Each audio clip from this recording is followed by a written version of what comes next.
तो बच्चों आज हम स्टडी करने जा रहे हैं यूरोप का पॉलिटिकल मैप। यूरोप का हम पॉलिटिकल मैप स्टडी करने जा रहे हैं। यूरोप का पॉलिटिकल मैप, ठीक है। ये मैप समझ के जो है आप क्लास 10th के जो हैं जो हिस्ट्री का पोर्शन है उसमें rise of nationalism in Europe जो है उसको बहुत आसानी से समझ पाएंगे। जब तक ना आपके जहन में ये नक्शा जो है जब तक ना ये होगा तब तक आप मान लीजिए कि वो एक रॉट लर्निंग होगी। तो सबसे पहले हम देखते हैं कि यूरोप के यहां से जो है यहां पर जो है ये रशिया है, ये सारा का सारा जो है ये रशिया है, ठीक है। और यहां पर हम देख रहे हैं कि ये वाली कंट्री, हम पहले ऊपर से शुरू करते हैं। ये यूरोप की ये वाली कंट्री जो है ये वाली, ये नॉर्वे है। ये क्या है? ये नॉर्वे जो है ये नॉर्वे कंट्री है। ये आ गई नॉर्वे, ठीक है। नॉर्वे के साथ ही ये वाली कंट्री जो है ये है स्वीडन। नॉर्वे के साथ कौन सी कंट्री है? स्वीडन। और ये स्वीडन के साथ ये वाली कंट्री जो है जो डॉटेड में मैंने बनाया है ये है फिनलैंड। ये कौन सी कंट्री है? फिनलैंड। यहां पर जो है एक सी है, इसको हम कहते हैं बाल्टिक सी। क्या कहते हैं? बाल्टिक सी, ठीक है। ये ऊपर वाली तीन कंट्रीज आ गई, नॉर्वे, स्वीडन और फिनलैंड। उसके बाद हम देखते हैं यहां पर एक कंट्री जो है, छोटी सी कंट्री जो है ये एस्टोनिया है। यहां पर मैं नाम लिख देता हूं, एस्टोनिया है। ये एस्टोनिया है। उसके साथ वाली कंट्री, नीचे वाली कंट्री जो है ये जिसको मैं अब ये कर रहा हूं ये लातविया है। लातविया, ठीक है। और ये वाली कंट्री जो है ये लिथुनिया। ये कंट्री लिथुनिया है। और साथ में यहां पर रशिया का इधर भी छोटा सा एक पोर्शन है। ये वाली कंट्री जो है ये जिसको मैं अब रेड बाउंड्री लाइन जो है वो ड्रा कर रहा हूं, इंटरनेशनल बाउंड्री। ये वाली कंट्री क्योंकि यहां पर जगह है तो मैं इसको यहीं पर लिख ले रहा हूं। ये बेलारूस है। ये कौन सी कंट्री है? बेलारूस। और यहां पर ये कंट्री काफी बड़ी कंट्री जो है साइज के हिसाब से, ये वाली कंट्री जो है ये वाली आ गई यूक्रेन। ये कौन सी कंट्री है? यूक्रेन। ये यूक्रेन कंट्री है, ठीक है। इंपॉर्टेंट कंट्री है ये यूक्रेन। यूक्रेन के साथ में यहां पर ये है मोल्डोवा। ये मोल्डोवा, ठीक है। और यहां पर यूक्रेन के साथ मोल्डोवा के साथ जो है ये कंट्री जो है ये है रोमानिया। ये कंट्री कौन सी है? ये रोमानिया कंट्री है। यहां से जब हम इस तरफ चलते हैं थोड़ा, ये वाली कंट्री जो है बहुत ही इंपॉर्टेंट कंट्री जो है यूरोप की, जिसको हम कहते हैं पोलैंड। ये पोलैंड है, ठीक है। पोलैंड के साथ ही इसके साथ नीचे दो कंट्रीज जो है जो पहले एक ही थी, चेकोस्लोवाकिया, लेकिन अभी इसको चेक्स और स्लोवाकिया रिपब्लिक। ये जो है ये CZECH चेक्स। और ये वाली कंट्री जो है इसका नाम मैं यहां लिख देता हूं, ये है स्लोवाकिया। ये कौन सी कंट्री है? स्लोवाकिया। तो चेकोस्लोवाकिया, ये चेक्स है, स्लोवाकिया है और ये पोलैंड है। इसके साथ ही नीचे कंट्री है, इसको मैं बाउंड्री लाइन यहां पर कर देता हूं, ये हंगरी है। हंगेरी, HUNGARY, हंगेरी। और इसके साथ वाली कंट्री बहुत इंपॉर्टेंट कंट्री जो है यूरोप की, जिसको ऑस्ट्रिया कहा जाता है। ऑस्ट्रिया, ASTRIA, ऑस्ट्रिया कहा जाता है, ठीक है। इसका नाम जो है ऑस्ट्रिया है। यहां पर पोलैंड और चेक्स और ऑस्ट्रिया के साथ में यहां पर एक बहुत ही इंपॉर्टेंट कंट्री जिसने दुनिया के बहुत सारे इवेंट जो है उनको इन्फ्लुएंस किया, ये यहां पर जर्मनी। ये वाली कंट्री कौन सी है? जर्मनी कंट्री है यहां पे। और यहां जर्मनी के साथ भी ऊपर आप देखेंगे यहां बाल्टिक सी के पास में ये वाली कंट्री जो है ये जिसको मैं ब्लैक से करूंगा, यहां पर थोड़ा रफली बना लूंगा, ये है डेनमार्क। ये कौन सी कंट्री है? डेनमार्क। यहां पर एक कंट्री है ऊपर जर्मनी के साथ में, और यहां पर एक और है, ये बेल्जियम है। और ये वाली कंट्री जो है ये नेदरलैंड है। बेल्जियम और नेदरलैंड।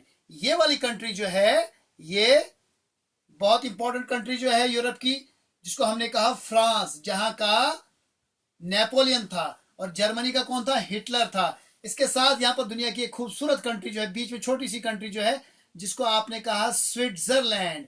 ये स्विट्जरलैंड है। और साथ में स्विट्जरलैंड के साथ में ये एक कंट्री जो है जैसे कि आप लॉन्ग बूट शेप की एक कंट्री देखेंगे, ठीक है। ये कंट्री जो है ये इटली है। ये वाली कंट्री जहां पर कोविड-19 ने बहुत ज्यादा कहर मचा दिया, सबसे ज्यादा नुकसान जो है शुरुआत में जब कोविड-19 शुरू हुआ था तो इटली की बहुत बड़े पैमाने पे तबाही हो गई थी। तो ये फ्रांस जो है, ये इटली जो है, और फ्रांस के साथ में इस तरफ जो कंट्री है यूरोप की एक बहुत इंपॉर्टेंट कंट्री ये वाली, ये स्पेन कंट्री है। ये कौन सी है? स्पेन के साथ में यहां पर ये है, ये पुर्तगाल है। ये कौन सी है? पुर्तगाल। और इस तरफ आप जब हम देखते हैं इटली के साथ में, यहां पर हम रोमानिया के साथ में हम देखते हैं ये वाली कंट्री जो है बुल्गारिया है। बुल्गारिया, ये वाली कंट्री बुल्गारिया, ये कौन सी कंट्री है? ये बुल्गारिया है। और बुल्गारिया के साथ में हम क्या देखते हैं, ये नीचे जो है बहुत ही इंपॉर्टेंट कंट्री जो है, ये जो है आइलैंड्स पे भी मुश्तमिल है, बहुत सारे आइलैंड्स भी हैं इसमें। तो ये कंट्री जो है ये ग्रीस है। कौन सी कंट्री है ये? ग्रीस। ये कंट्री जो है ये ग्रीस है। उसके साथ ही यहां पर ग्रीस के साथ ही हम देखेंगे ये यहां पर छोटी सी कंट्री जो है इसको हम कहते हैं मैसिडोनिया। यहां पर नाम लिख दूंगा मैं, मैसिडोनिया। मैसिडोनिया के साथ में यहां पर एक कंट्री और है जिसका हमने नाम लिख दिया है, ये अल्बानिया यहां पर है। ये कौन सी कंट्री है? इसको मैं ए लिख दूंगा, यानी ए से अल्बानिया। और अल्बानिया के साथ में यहां पर थोड़ी सी एक और छोटी कंट्री है, यहां पर ये वाली कंट्री आपने नाम सुना होगा अक्सर, मोंटीनीग्रो। ये वाली कंट्री कौन सी है? मोंटीनीग्रो। ये वाली कंट्री जो है ये मोंटीनीग्रो है, ये वाली। और ये है सर्बिया, SER लिख दूंगा मैं। ये वाली बीच वाली कंट्री ये सर्बिया है, बहुत ही इंपॉर्टेंट कंट्री। और यहां पर बीच में जो है बोस्निया हर्जेगोविना, बोस्निया हर्जेगोविना। यहां से थोड़ा ऊपर जब हम चलते हैं तो ये वाली बोस्निया के साथ में ये कंट्री जो है ये आ गई क्रोएशिया, CROTIA, क्रोएशिया। और ये जो कंट्री है बीच में ये आ गई स्लोवीनिया। ये स्लोवेनिया आ गई, क्रोएशिया आ गई, बोस्निया हर्जेगोविना आ गई, ये मोंटेनिग्रो आ गई, ये आ गई अल्बानिया, ये आ गई ग्रीस, ये आ गई मैसिडोनिया, और ये सर्बिया, ये बुल्गारिया, ये रोमानिया, ये मोल्डोवा, ये यूक्रेन। उसके अलावा बीच में हमारे पास यहाँ जर्मनी आ गया, नेदरलैंड्स आ गया, और ये वाला आ गया बेल्जियम। इस तरफ हम देखते हैं ये बीच में इंग्लिश चैनल है, यानी पानी है, ये समंदर है ये, ठीक है। और समंदर के उस पार जो है ये यूनाइटेड किंगडम है, या जिसको हम ब्रिटेन कहते हैं, बरतानिया जो है वो यहाँ पर है। और इसके साथ ही बरतानिया के साथ जो है एक यहाँ पर कंट्री एक और है, इसको हम आयरलैंड कहते हैं। ये आ गया यूके और ये आ गया आयरलैंड। अब थोड़ा सा यहाँ जान लीजिए, ये रशिया आ गया। रशिया के साथ में ये जो है यूक्रेन आप देख रहे हैं, यूक्रेन के थोड़ा नीचे जो है यहाँ पर ब्लैक सी है। क्या है? ब्लैक सी। और ये ग्रीस जो है, ग्रीस के साथ यहाँ पर टर्की का कुछ हिस्सा है, और थोड़ा सा यहाँ पर उसके बाद टर्की इस तरफ आ गया।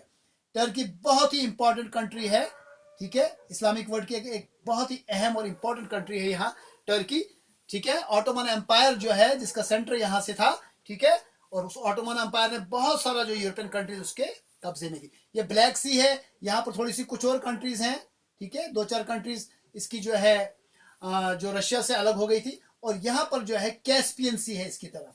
तो टर्की के साथ ही नीचे आप देखेंगे यहाँ इस तरफ जो है सीरिया है, उसके बाद जो है जॉर्डन है, और उस तरफ यहाँ पर आप इराक देखेंगे, इराक के साथ ईरान यहाँ पर देखेंगे, ईरान के साथ यहाँ अफगानिस्तान, फिर इस साइड आएगा पाकिस्तान, और फिर इधर आ जाएगा इंडिया जो है, यहाँ इस साइड आ जाएगा इंडिया। फिर जो है ये एशियन कंट्री जो है ऊपर से भी जो है सेंट्रल एशिया की कंट्री जो है चली आएंगी। तो यहाँ पर जो है ईरान, इराक, उसके अलावा सीरिया जो है, जॉर्डन जो है, उसके अलावा जो यहाँ पर एक बहुत ही इंपॉर्टेंट कंट्री जो है जिसको हम सऊदी अरब के नाम से जानते हैं, और जहाँ पर यह मक्का शहर है, यह मदीना शहर है। तो सऊदी अरब ये है, इसके साथ यहाँ पर जो है ओमान है, यहाँ पर यमन है, और यहाँ पर सऊदी अरब के साथ यहाँ पर ये इस तरफ जो है, अब यहाँ पर ये वाला पोर्शन जो है ये नीचे अफ्रीका है। ये क्या है? अफ्रीका। दिस इज अफ्रीका, ठीक है। और ये वाला पोर्शन जो है ये मेडिटेरेनियन सी है, ये मेडिटेरेनियन सी है, ये सारा का सारा समंदर है यहाँ पर, मेडिटेरेनियन सी, ठीक है। और यहाँ पर इस तरफ अटलांटिक ओशन है, ये मेडिटेरेनियन सी है। और यहाँ पर जो है ये जो है ये रेड सी है, ये है रेड सी, ठीक है। ये पर्शियन गल्फ है, ठीक है, यहाँ पर ईरान वगैरह का है। और ये वाला जो है ये फिर यूरोप, ये अफ्रीका आ जाएगा। So this is Africa, this is Europe. और यूरोप और अफ्रीका के बीच में क्या है? मेडिटेरेनियन सी। यहीं से सुएज कैनाल बनाई गई थी जो रेड सी को मिलाती है किसके साथ? मेडिटेरेनियन सी के साथ। तो इस मैप को जानना बहुत जरूरी है। इटली कहां पर है, जर्मनी कहां पर है, फ्रांस कहां पर है, ब्रिटेन कहां पर है, पोलैंड कहां पर है, और रशिया कहां पर है, ये तमाम इंपॉर्टेंट कंट्रीज हैं। और ग्रीस जो है, ग्रीक वॉर ऑफ इंडिपेंडेंस आप लोग पढ़ेंगे।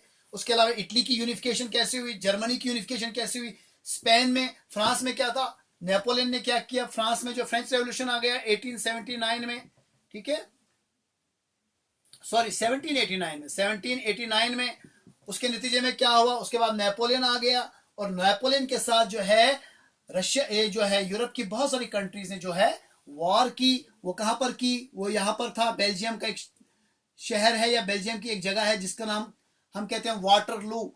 आपने वाटरलू का नाम सुना होगा, ये जगह का नाम है वाटरलू। तो बैटल ऑफ वाटरलू, यहाँ पर नेपोलियन और जो यूरोपियन कंट्रीज थी उनकी आपस में लड़ाई हो गई थी, जो कि नेपोलियन की चेंजेस के खिलाफ जो है उठ खड़े हो गए थे। और नेपोलियन जो है 1815 में नेपोलियन ने बहुत सारी जंगें जीत ली थी, यहाँ पर बहुत सारे इलाकों पे कब्जा किया हुआ था, लेकिन आखिरकार बहुत सारे कंट्रीज ने अलायंस कर लिया, उनकी आर्मीज। और नेपोलियन की आर्मी जो है बेल्जियम के जो है यहाँ ब्रसल शहर से कोई 15 किलोमीटर साउथ, वहां पर जो है वाटरलू की जगह उनकी जो है लड़ाई हो गई। नेपोलियन की फौज और यूरोपियन फौज जो है कुछ कंट्रीज की, उनकी आपस में लड़ाई हुई। बैटल ऑफ वाटरलू के नाम से दुनिया भर में मशहूर है। 1815 में इसमें डिफीट हो गई थी नेपोलियन को। और अल्टीमेटली जो है ये ऑस्ट्रिया जो है, यहाँ पर ऑस्ट्रिया का शहर वियना है, तो ट्रीटी ऑफ वियना के तहत जो है फिर इस नेपोलियन को जो है प्रिजनर बनाया गया और दूर एक जगह जो है सेंट हेलिना आइलैंड जो है वहां पर उसको बंदी बनाकर भेज दिया गया और एग्जाइल कर दिया गया, जलावतन कर दिया गया। और वो वहीं पर जो है 1821 में उसकी डेथ हो गई। तो आपको यूरोप के बारे में जानना बहुत जरूरी है, लेकिन उसको जानने के लिए आपको यूरोप का मैप जो है जबानी तैयार होना चाहिए। ठीक है, थैंक यू वेरी मच।